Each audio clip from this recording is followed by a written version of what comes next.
오늘 말씀의 주제는 하나님이 원하시는 예배자.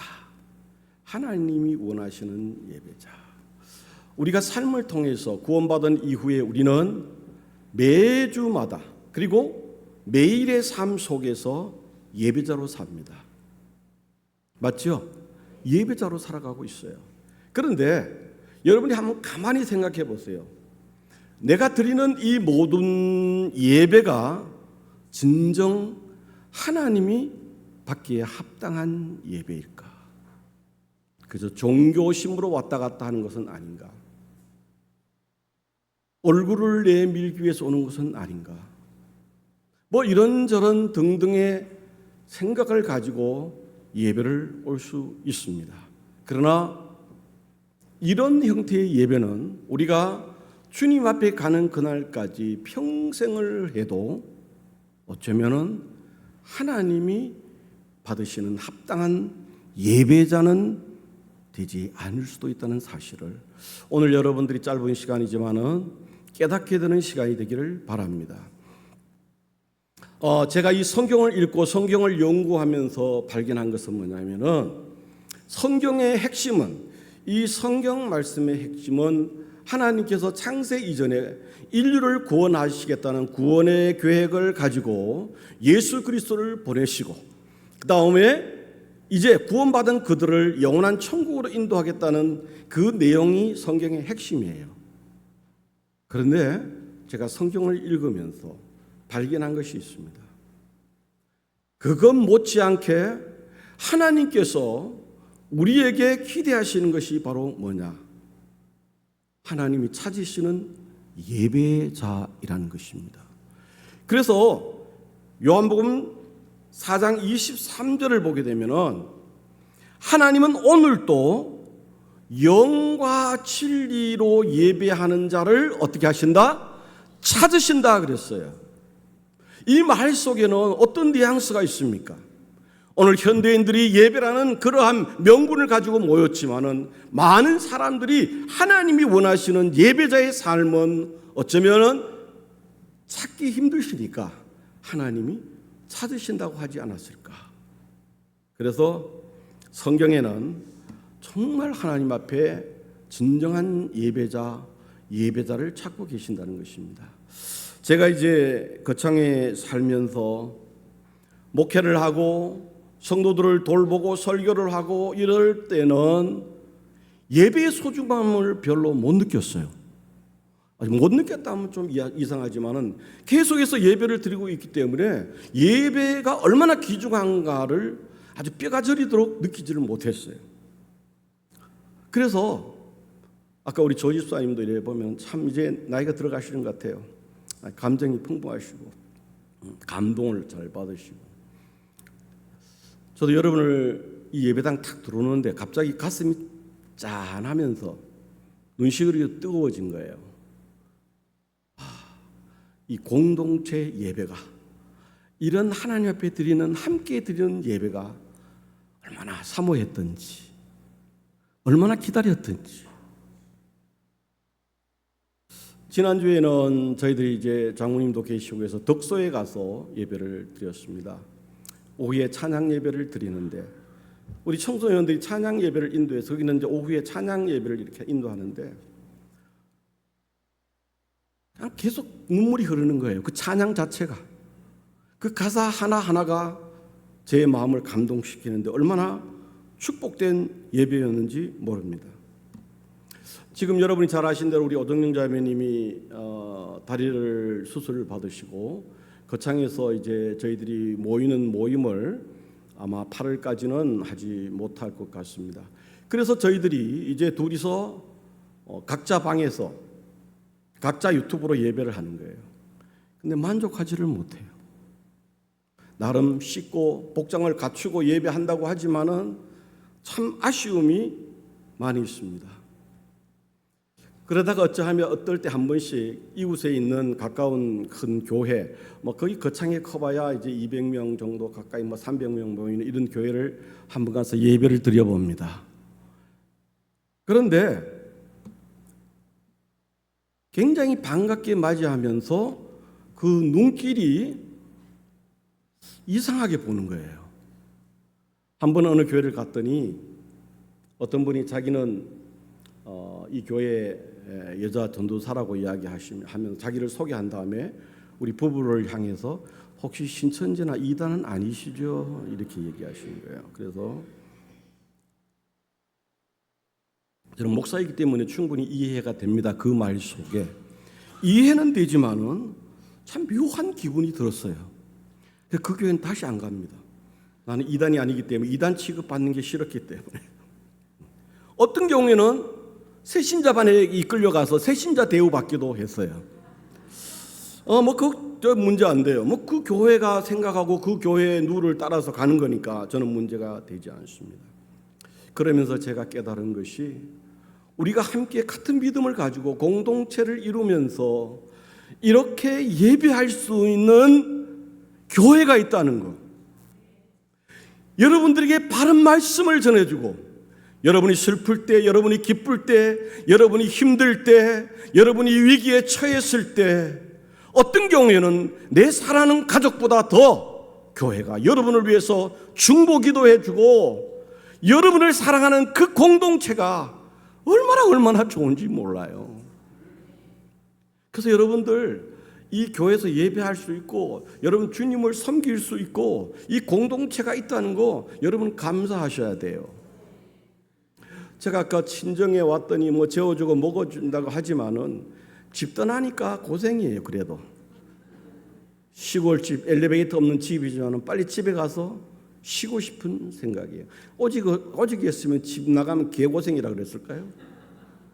여러분, 제가 여러분들에게 지금 드리고 싶은 이야기가 뭡니까? 여러분들이 공동체를 이루면서 함께 하나님 앞에 예배드릴 수 있는 이런 교회가 있고 바른 복음을 전해주고 내 영에 대하여 관심을 가져주고 내가 힘들 때 기도해주고 함께 아픔을 나누고 기쁨을 나눌 수 있는 그러한 교회가 있다는 것 감사하시면서 하나님께 영광을 돌리는 여러분들이 다 되시기를 바랍니다. 여러분 그러한 교회를 꿈꾸실 거예요. 꿈만 꾸지 마시고 여러분의 교회가 그러한 교회가 되십시오. 여러분 한 분들이 이 교회 안에 한 공동체로서 내가 이 교회를 섬길 수 있고 이 교회가 나에게 영적 관심을 가져주고 여러 가지 이 공동체 속에서 이 복된 예배를 드릴 수 있는 이런 교회를 주신 것에 대해서 여러분은 감사하고 기뻐하고 온 뜻과 정성을 다해서 하나님 앞에 예배자로서의 삶을 살아가야 된다는 사실인 것입니다.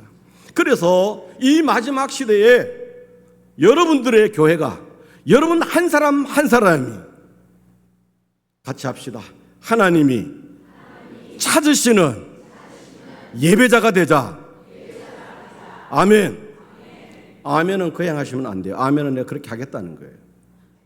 아멘? 예, 그렇게 하겠다는 거예요. 근데 여러분, 이 일이 목사의 혼자 힘으로 될까요? 집사님들에 의해서만 될까요? 충성스러운 분들에 의해서만 될까요? 물론 그런 분들이 필요합니다. 제가 어느 교회 설교를 한번 들었어요. 설교를 듣는 중에 목사님이 설교 중에 이런 이야기가 제 마음에 큰 감동이 되었어요. 그래서 제가 울산에 가면은 이 이야기를 한번 인용해야 되겠다. 이 무슨 이야기냐면은 그 목사님 1부, 2부 우리 성서 침례교회예요. 1부, 2부 예배를 드리면서 집사님들이 1부 예배에 거의 특별한 경우 외에는 다 1부 예배에 참여하시고 2부 예배도 참여하시는 거예요.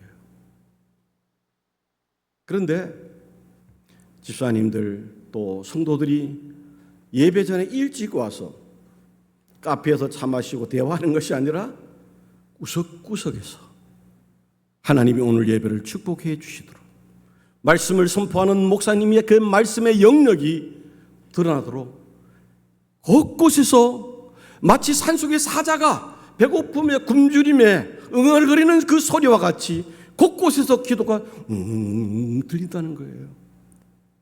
그리고 2부 예배 때 초대 시간이 되면은 모든 집사님들이 앞에 이 초대 시간에 나와서 엎드려 하나님 앞에 기도하면서 교회를 위해서, 힘든 지체를 위해서, 고통받는 지체를 위해서, 기도에 필요한 그러한 지체들을 위해서 특정한 날만 기도하는 것이 아니라 그 초대 시간에 말씀 앞에 반응 보이는 교회가 자기 교회라고 설교 중에 인용하는 거예요.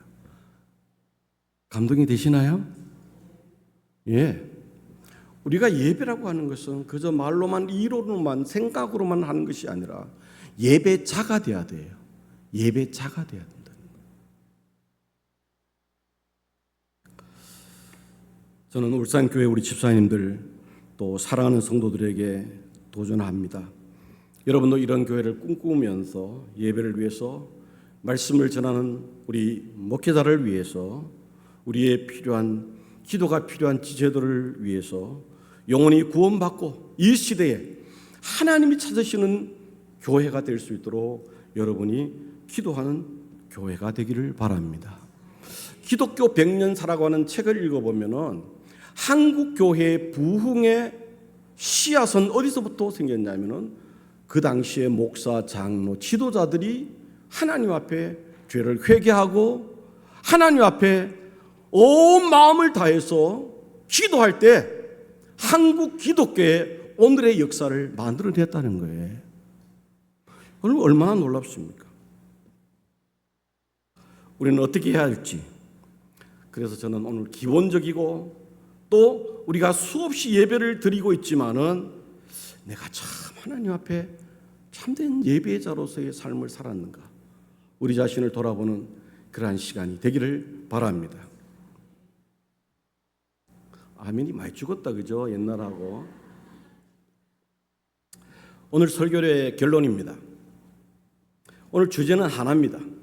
보통 목사들이 세 개를 이야기를 하는데 저는 하나만 이야기하렵니다. 오늘 주제가 뭐냐면은 하나님이 원하시는 예배자가 되기 위해서 우리는 예배의 대상이신 하나님을 바로 알고, 바로 믿고, 바로 섬겨야 된다. 같이 한번 해볼까요? 이게 뜨네요. 시작. 예배의 대상이신 하나님을 잘 알고 믿고 섬기는 것이다. 여러분 이거 모두가 다 아는 이야기 아니겠습니까? 교회 다니는데 하나님 모르는 사람 누가 있어요? 그런데 의외로 하나님을 모르고 예배하는 사람이 너무 많다는 거예요. 지금 우리가 여기 와서 이 자리에 앉아 있다고 하나님이 찾으시는 예배자일까요? 예배 속에는 찬양도 있고 기도도 있고 드림도 있고 성도의 교제, 말씀, 헌신, 주신 달란트를 따라 섬김이 예배 가운데 분명히 있어야 되는 것이 옳습니다. 그러나 이것에 앞서서 우리가 알아야 하는 것은 예배의 대상이신 하나님을 내가 어떻게 아느냐, 그분이 어떤 분인가를 잘 아느냐, 이것은 굉장히 중요하다는 거예요.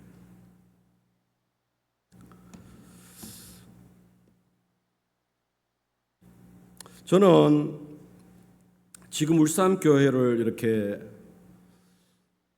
유심히 보고 있습니다. 그리고 제 아내와 어느 때보다 기도를 많이 하고 있습니다. 그런데 하나님께서 저에게 기대감을 주셔요. 기대감. 그게 뭐냐면은 새로운 모습으로 성장해가는 교회, 영혼이 구원받고 교회를 떠났던 분들이 돌아오고 침례에 순종하는 영혼들의 그 모습을 보면서 하나님께서 이 마지막 시대에 울산 교회를 쓰실 것에 대한 기대감이 있다는 거예요. 여러분도 그런 기대가 있습니까? 그 기대 속에 누가 하겠지가 라고 아니라 하나님 저를 사용해 주시옵소서. 아멘. 좀 벗어도 되겠습니까? 많이 덥네요. 제가 옷을 잘 안 벗는데.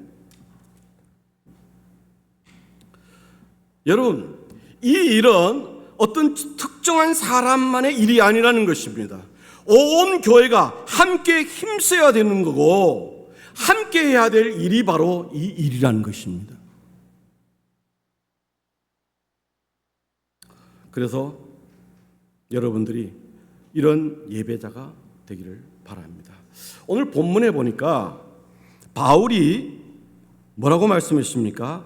내가 전에는 회방자요, 핍박자요, 포행자였으나 도리어 긍휼을 입은 것은 내가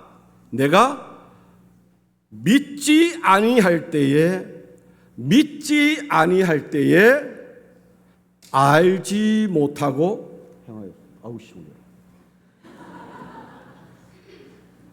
고맙습니다, 입사님. 이 말은 그가 그리스도를 바로 알고 믿기 전에는 그의 종교적 열심이 오히려 예수 믿는 그리스도인들을 어떻게 했습니까? 경멸했어요. 경멸.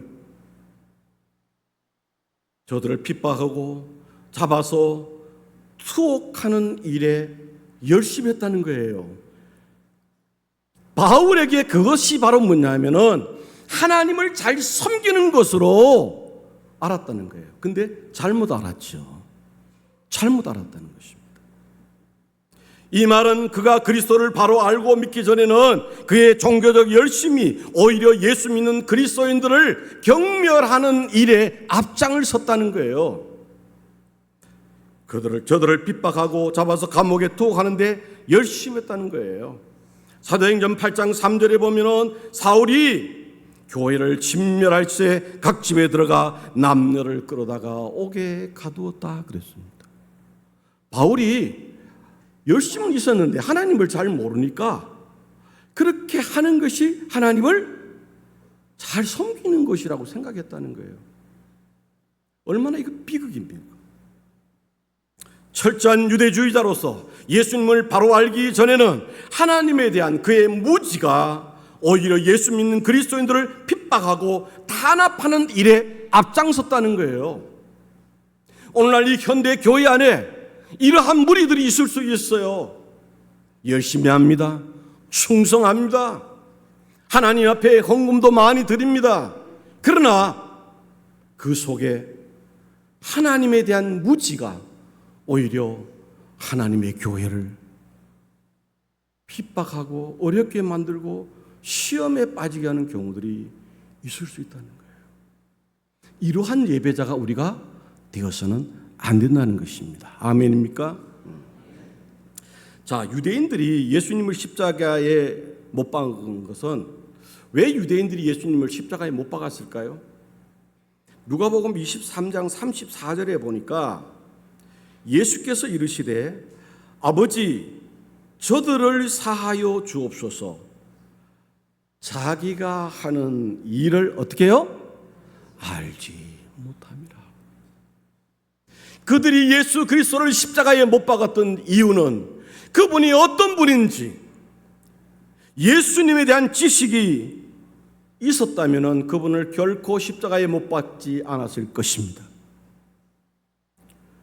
우리를 구원하시기 위해서, 인류를 구원하시기 위해서 육신을 입고 이 땅에 오신 예수님을 왜 십자가에 못 박았겠습니까? 그들이 그분이 누구인지를 알았다면 그렇게 하지 않았겠죠.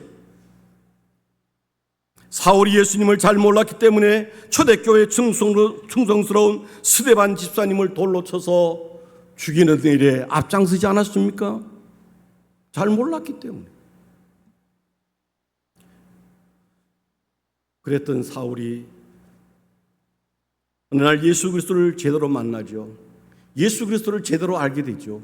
무지했던 지식이 눈이 떠여지고 예수님을 알면서 다메섹 도상에서 양손 양발 들고 주님 앞에 회개하고 예수 그리스도를 영접하죠. 그리고 어떻게 됩니까? 이방 사도로 하나님 앞에 모든 그의 귀했던 것 다 배설물로 여기고 십자가를 전하는 일에 쓰임받지 않았습니까? 우리가 무지하고 우리가 알지 못하면은 우리가 사울의 이전 모습과 같다는 거예요. 그러나 우리가 알아야 됩니다. 교회를 열심히 다닌다고 다 아는 거 아니에요. 예수를 믿는다고 다 아는 게 아닙니다. 제대로 알아야만이 우리가 하나님 앞에 쓰임받을 수 있는 그리스도인이 될 수 있다는 것입니다. 여러분, 예배라고 하는 것은 말씀이 중심이 돼야 돼요. 아멘. 말씀이 중심이 되어야 돼요. 여러분의 목사님 말씀 잘 전합니다. 젊은 목사님 치고 제가 살펴보지만은 최소한 우리 성도 침례교회에서는 아주 말씀을 잘 전하는 목사님입니다. 여러분이 열심히 기도하고 있구나라는 생각을 하고 있습니다. 오늘날 교회 안에 이런 사람들이 참 많습니다. 자기 의로, 자기 지식으로, 자기의 경험으로, 자신의 방법으로 나름 하나님을 예배한다고 하는 분들이 너무너무 많습니다. 그러나 하나님은 원하시지 않는 예배일 수가 있다는 거예요. 하나님 앞에 합당한 예배는 아닐 수 있다는 거예요. 자신을 나타내고 자신의 목소리를 높이고 때로는 직분이 마치 계급인 양 과시하는 이들이 교회 안에 수도하다는 거예요. 수도하다는 거. 하나님이 원하시는 예배는 하나님만이 높임을 받으셔야만 됩니다. 예배는 말씀의 중심이 하나님을 높이고 살아있는 성경적인 강한 복음의 메시지가 전해지고 십자가를 자랑하고 십자가가 매주마다 선포되고 십자가 앞에 성도들이 회개하고 돌아오고 하나님의 영광을 드러내는 이러한 예배가 이루어져야 된다는 사실인 것입니다. 이게 바로 하나님을 제대로 알 때 할 수 있는 일이에요. 오늘날 현대 교회의 문제가 뭔지 압니까? 예배라고 하는 명분 아래서 사람이 중심이 되고 사람이 영광을 받는 모습으로 전락해 가고 있다는 사실이에요. 그래서 정말 성경적인 많은 영적 지도자들이 하는 말이 있습니다. 현대 교회는 겉보기에는 화려한데 성령의 역사가 없다 한탄하고 있습니다. 여러분, 예배는 성령의 역사가 강하게 나타나야 돼요.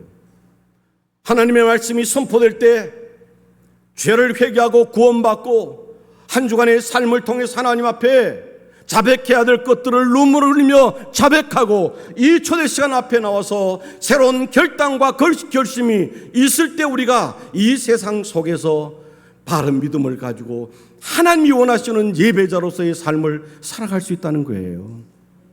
그저 왔다 갔다 하기 때문에 변화가 없어요. 세상 속에 영향을 끼치지 못해요.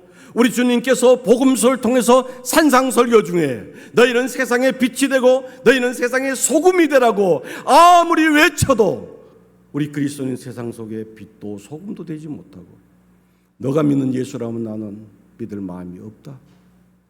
이것이 오늘 현대 교회의 모습이에요. 다시 강조합니다. 우리의 예배는 우리의 예배의 대상이신 하나님을 그분을 바로 알고 그분만을 높여줘야 된다는 거예요. 그분을 모르면 우리가 제대로 예배할 수 없어요. 제가 한 예를 들어볼게요. 어느 교회에서 강사 목사님을 모시고 집회를 했어요. 집회를 하는데 그 교회에 충성스러운 집사님 한 분이 받은 은혜가 너무 많아서 강사 목사님 이번 일주일 내내 옛날에 막 일주일씩 부흥했어요. 제가 섬기겠습니다. 그리고 그 목사님을 대접을 하는데 고깃집으로 갔어요. 고기 2뿔, 3뿔 있어요? 제일 좋은 고깃집에 가서 갈비와 아주 맛있는 불고기를 엄청나게 대접을 했어요. 근데 그 강사 목사님 잘 안 드시는 거예요. 접대하시는 분이 마음에 이게 뭐가 좀 이상한가. 나중에 알았는데 그 목사님은 고기를 잘 못 드시는 분이에요. 그 목사님이 좋아하는 게 저는 고기 좋아합니다. 그 목사님이 좋아하는 게 뭐냐면은 된장찌개, 두부, 그 다음에 뜬 거 뭐죠 그거? 콩 띄운 거 뭐죠? 예, 그거. 그걸 좋아하는데 이 집사님은 정성을 다해서 대접하니까 안 드시는 거예요. 제가 옛날에 35, 6년 전 이야기입니다. 이제 목회를 시작할 때 제일 처음에 이제 우리 성도들을 대상으로 그 일반 교회에서는 대신방이라 그러는데 내가 성도들의 한 분 한 분을 좀 잘 알고 기도 제목도 알고 그 가정 형편도 알아야 되겠다. 그래서 이제 대신방이라는 걸 했어요. 근데 그 당시에 저를 대접하는 집집마다 뭐냐면은 블랙 커피가 나왔어요. 여기 계시는 분들 중에 저 대접하신 분들 제가 이야기는 안 하지만 알아요. 블랙 커피. 근데 그 당시만 해도 이 커피가 흔하지 아니할 때예요.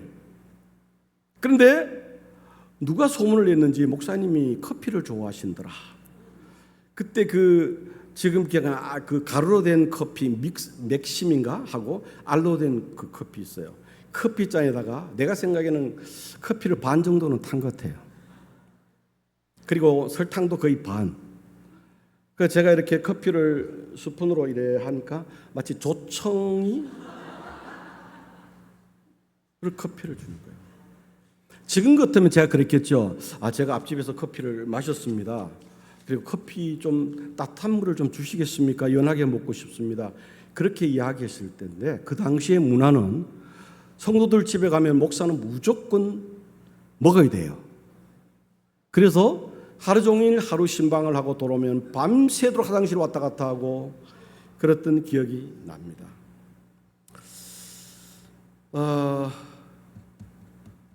길을 잊어버렸네요.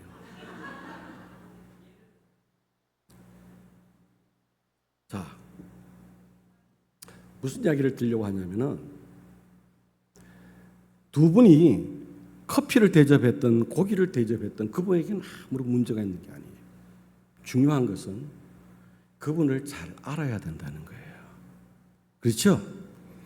비싼 고기를 대접해도 그분이 못 드시는 거라면은 그것은 좋은 대접이 될 수 없다는 거예요. 우리는 창세기에 가인과 아벨의 제사가 좋은 예가 되지요. 가인과 아벨은 하나님 앞에 정성을 다해서 예배를 드렸지만은 하나님이 원하시는 예배는 아벨의 제사였다는 거예요. 가인이 잘못된 예배를 드리는 게 아니에요. 그 가인도 농사를 지어서 최고의 것을 하나님 앞에 드렸지만 그러나 하나님이 원하시는 예배는 아니었다는 것입니다.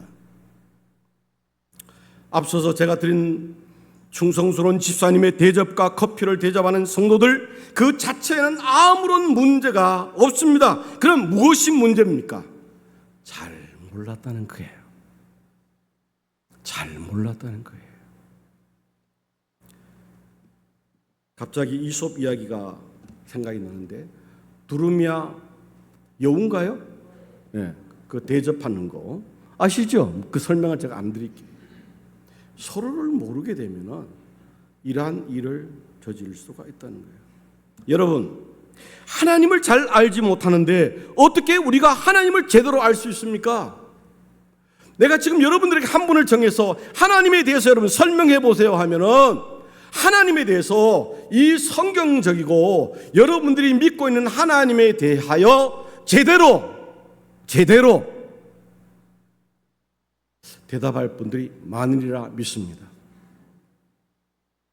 저는 오늘 시간이 되면 하나님에 대해서 이야기하고 싶지만 그것까지는 못 갑니다. 여러분의 목사님한테 배울 수 있게 되기를 바라고.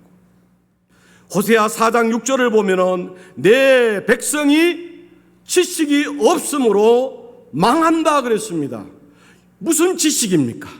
하나님에 대한 지식이 없는 자가 망한다. 여러분 망하기 위해서 예배하러 오신 거 아니잖아요.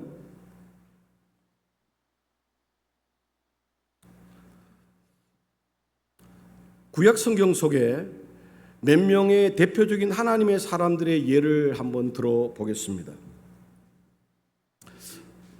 밤새도록 들어도 내가 다 들을 수 있을 것 같아요. 대표적인 몇 사람, 요셉, 욥, 다니엘의 3명의 친구들. 이들은 가만히 공통점이 있어요. 이들의 공통점이 뭐냐면은 하나님에 대한 지식이 분명했다는 거예요. 하나님을 너무나 잘 알았다는 거예요. 그들은 지금까지 섬겨왔던 하나님을 잘 알았기 때문에 극한 고난 속에서도 구차한 변명을 하거나 그 상황을 인간적인 방법으로 해결하지 않고 신실하신 하나님을 끝까지 붙들고 믿었다는 거예요. 그래서 다니엘의 3명의 친구는 어떻게 됩니까? 평소보다 7배나 더 뜨거운 불못불 속에 던져지는 상황에서도 그들이 섬기는 하나님에 대한 지식과 믿음이 분명했기에 두려워했습니까? 두려워하지 않았어요. 염려했습니까? 염려하지 않았어요. 분명하고 오히려 담대하게 확신을 가지고 죽음 직전에도 이런 고백을 할 수 있었습니다. 같이 한번 읽어볼까요? 시작. 당신들이 우리를 극렬히 타는 불못불 가운데 던질더라도 나의 하나님은 우리를 능히 건져내시겠고 왕의 손에서도 건져내시리다. 만일 그리하지 않을지라도 우리는 나의 하나님을 믿기 때문에 결코 왕의 신들을 섬기지 않을 것이며 왕이 세우신 신상에 절하지 아니할 줄 없소서. 할렐루야. 이게 하나님을 아는 거예요. 하나님을 아는 거예요. 다니엘도 왕의 신상에 절하지 않고 여전히 전에 행하던 일을 계속할 수 있었습니다. 다니엘이 만일 왕의 신상에 절을 하지 아니하면 어떻게 되는지 다니엘은 너무나 왕의 명령을 잘 알고 있었습니다. 다니엘서 6장 10절에 보니까 다니엘이 이 조서에 왕의 도장이 찍힌 것을 알고도 자기 집에 돌아가서는 윗방에 올라가 예루살렘을 향한 창문을 열고 전에 하던 대로 하루에 3번씩 무릎을 꿇고 기도하며 그의 하나님께 감사하였더라. 여러분, 그들이 믿었던 하나님은 어떻게 하셨습니까? 7배나 뜨거운 불 속에서 죄로 사라지게 하셨습니까? 굶주린 사자 굴 속에서 뼈도 추리지 못하고 다 죽게 하셨습니까? 천만에. 성경은 말씀하고 있습니다. 털끝 하나 상하지 않고 하나님은 그들을 보호하셨고 오히려 이방 왕이 다니엘이 섬기는 신이 참 신이라고 공포하게 한 줄 믿습니다. 이것이 바로 하나님을 제대로 알고 하나님을 제대로 섬기는 것이 바로 이 다니엘의 신앙이었다는 거예요. 욥이 어떻겠습니까? 갑자기 하루아침에 동방의 부자가 그 많은 재산도 7 아들 딸도 7명인가요? 9명, 7명 헷갈리는 갑자기 동시에 다 죽었어요. 여러분 같으면 어떻게 하겠어요? 몰라, 여러분 내놓고 나 같아도 하나님 안 믿으려고 할 거예요. 내가 지금까지 신실하게 섬겨왔던, 내가 의인이라고 그렇게 외쳐왔던 하나님 내가 무슨 죄가 져서 나를 그렇게 하십니까? 내가 무슨 잘못을 해서 나로 하여금 이러한 고통과 질병에 걸리게 하십니까? 하나님이 정말 살아계신 하나님이십니까? 그럴 수 있잖아요. 그럴 수 있어요. 대답 안 하셔도 다 여러분 그럴 사람들이에요, 보니까. 그런데요,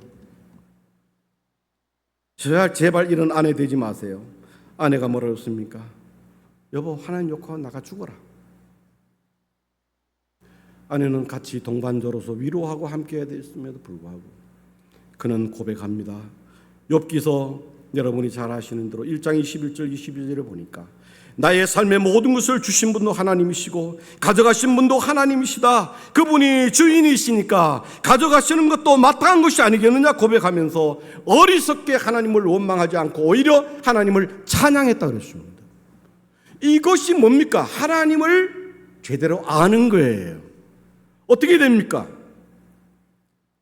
하나님은 욥의 마지막 날, 욥이 이런 고백도 했어요.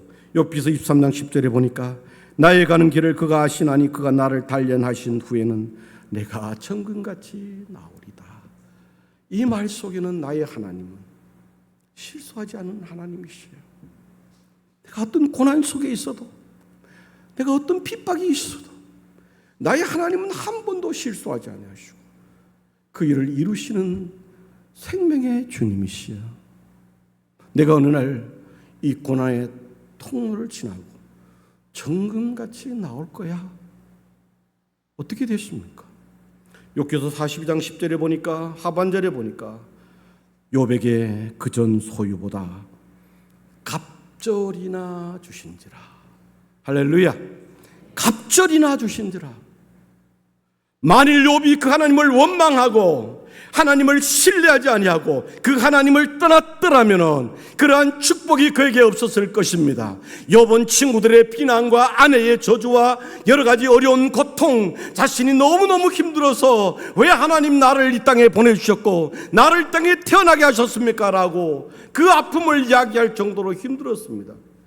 그러나 하나님을 알았기 때문에 하나님을 원망하지 아니하므로 하나님은 결국 갑절의 축복을 주신 줄 믿습니다. 이 말을 정리를 해서 공식을 드린다면 이겁니다. 신앙생활을 잘하지 못하는 것은 하나님에 대한 무지 때문이다. 여러분이 지금 신앙생활을 제대로 못하고 있거든. 여러분 생각하세요. 내가 하나님을 잘 모르는구나 이렇게 생각하십시오. 하나님에 대한 무지는 결국 같이 합시다. 예배에 실패한다. 예배에 실패한다. 여러분 하나님을 잘 모르면 여러분이 예배한다고 지금 앉아있지만은 예배에 실패자의 삶을 살고 있어요. 죄송하지만 신앙생활에 있어서 예배를 제대로 드리지 못하는 것은 하나님에 대한 무지 때문입니다. 그 무지는 신앙생활을 아무리 자기 방법대로 잘하고 하나님을 잘 섬긴다고 해도 하나님이 원하시고 하나님이 기뻐하시는 예배자는 아니라는 사실이에요. 간단한 공식 하나 드릴게요. 한번 따라 합시다. 열심 더하기 무지 니꼬르 못 말려. 오늘날 교회 안에 이 못 말리는 사람들이 너무나 많아요. 너무 열심히 해요. 근데 하나님에 대해서는 잘 몰라요. 그 속에는 자기 방법, 자기 생각, 자기 경험대로 하니까 이런 사람들은 참 교회도 목사도 성도도 하나님도 못 말리는 사람이에요. 이런 예배자가 우리가 되어서는 안 된다는 사실인 것입니다.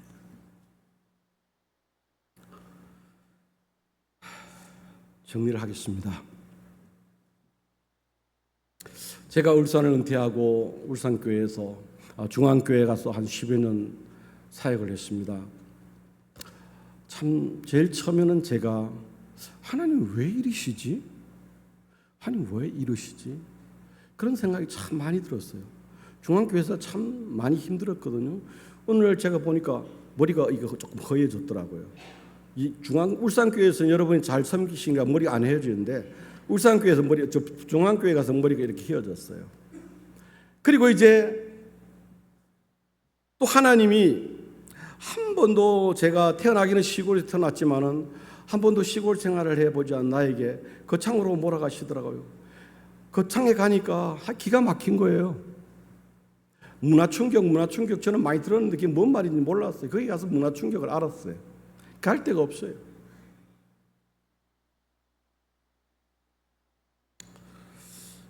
그러나 하나님께서 저에게 지금이야 제가 감사하고, 이번에 오니까 사람들이 얼굴이 많이 좋아졌다 그러더라고요. 아침에 제 아내가 선크림을 좀 발라줬어요. 왜냐하면 얼굴이 시커매가지고. 그 시골에 계신 분들 90대 100세 되신 분들을 섬기는 그 일이 하나님 왜 나로 이렇게 하시나이까.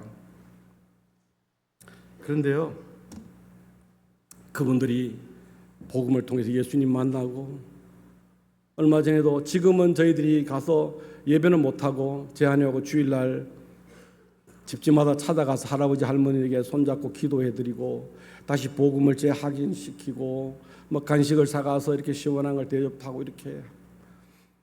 그래도요, 그분들에게 꼭 내가 물어보는 것입니다. 할머니, 오늘 돌아가시면 천국 갈 수 있어? 나 천국 가. 천국 가. 할머니 하나 있어요. 여러분, 그 소리가 있잖아요. 너무 많이 들었던 소리인데 저와 제 아내는 그냥 울컥해져요. 가슴이 싸해지면서 울컥해지는 거예요.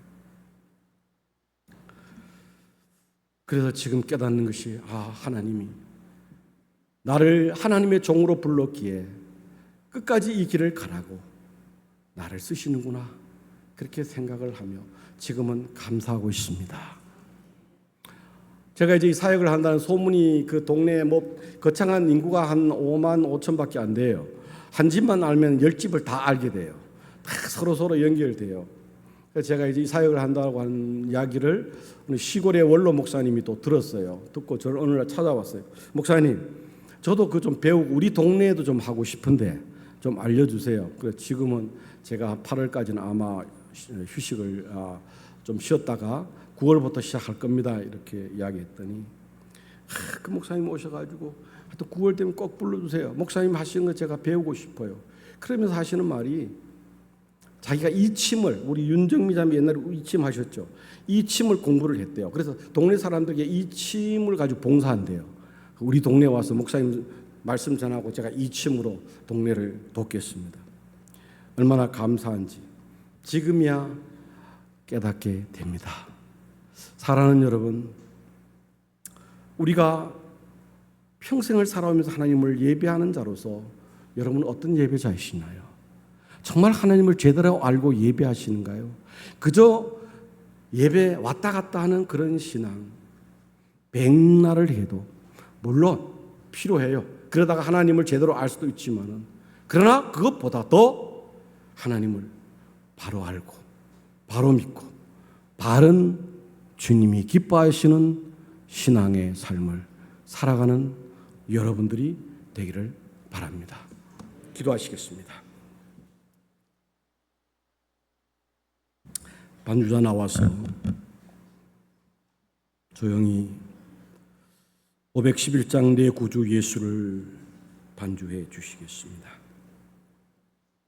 눈을 감고 피아노의 반주에 맞춰서 조용히 오늘 나의 하나님을 생각해 보는 시간이 되시기를 바랍니다. 내가 구원받고 지금까지 하나님을 예배한다고 했는데 진정 나는 하나님이 기뻐하시는 예배자였는가? 아니면 내 생각대로 내 방법대로 바울과 같은 그러한 열심만을 가지고 내가 예배한 자였는가? 하나님이 찾으시는 예배자인가? 한번 여러분 조용히 묵상하면서 하나님 앞에 자신을 돌아보는 그러한 시간이 되기를 바랍니다. 이 앞자리 나와 기도하셔도 좋고 그 자리에서도 하나님 앞에, 하나님, 주님 오실 날이 그리 멀지 않은 이 마지막 때에 내가 예배자로서 살겠습니다. 우리 앞에 찬양팀입니까? 조용히 찬양해 주십니다. 주님 앞에 그런 결단이 있기를 바랍니다.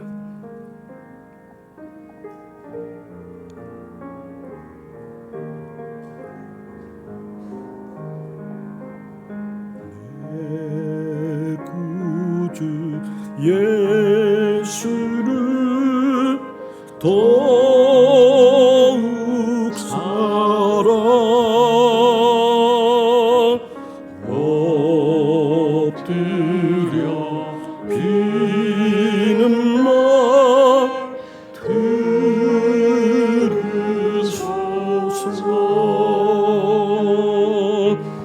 내 진정 소원이 내 구주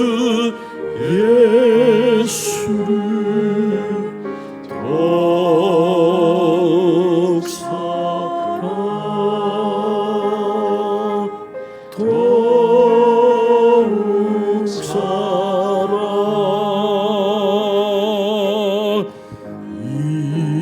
이전에. 그렇습니다. 여러분이 예배하는 하나님은 어떤 하나님이셨나요? 욥과 같은 하나님, 다니엘이 섬겼던 하나님, 다니엘의 세 친구가 섬겼던 하나님, 동일하신 하나님이시나요? 우리 시간 주님 앞에 자신을 돌아보면서 하나님, 내 열심으로 주님 섬기지는 않았는지, 내 의로 주님을 섬기지는 않았는지, 내 마음대로 하나님을 예배하지는 않았는지 내 자신을 돌아보게 하시옵소서. 주님 앞에 여러분, 그런 결단이 필요합니다. 주님 오실 날이 그리 멀지 않은 이 마지막 때에 우리가 제대로 하나님이 찾으시는 예배자가 되겠다는 결단이 필요한 줄 믿습니다. 주님 앞에 오늘 이 아침 그런 결단이 있기를 바랍니다. 혹시 여러분 가운데, 목사님, 저는 이 교회를 처음으로 왔습니다. 교회는 다니고 있지만 아직도 그 하나님을 나는 잘 모릅니다. 내가 이 시간에 구원받고 싶습니다. 예수님에 대해서 알고 싶습니다. 혹시 그런 분 계시는가요? 오른손을 잠깐 들어주시면 위에서 기도하고 도와드리겠습니다. 그러면 혹시 계시나요? 그런 분 계시나요? 기도가 마치신 분은 다 같이 3절 찬양 같이 하시겠습니다.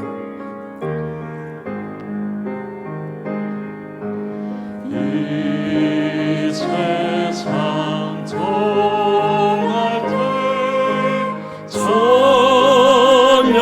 찬양하고 숨질 때 하는 말 잊고 싶세.